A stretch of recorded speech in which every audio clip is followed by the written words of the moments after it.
Power of the mind.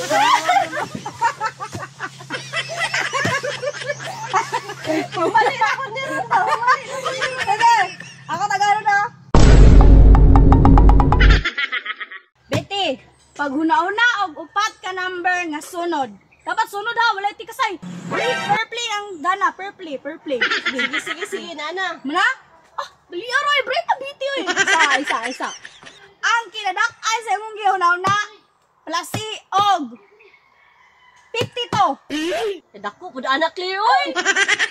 Parang lisod ba? Parang lisod. 52.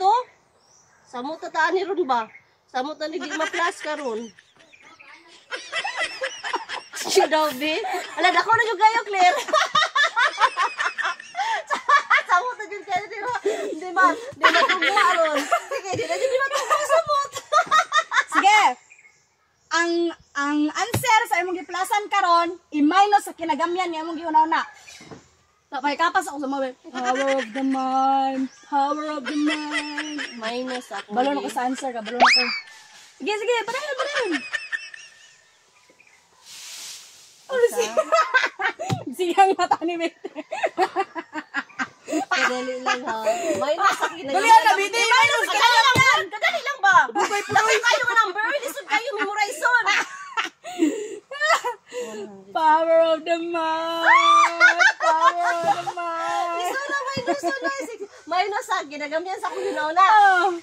Power of the mind.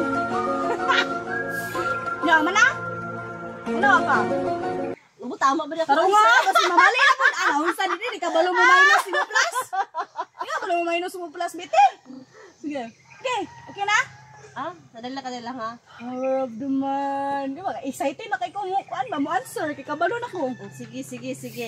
Power of the mind.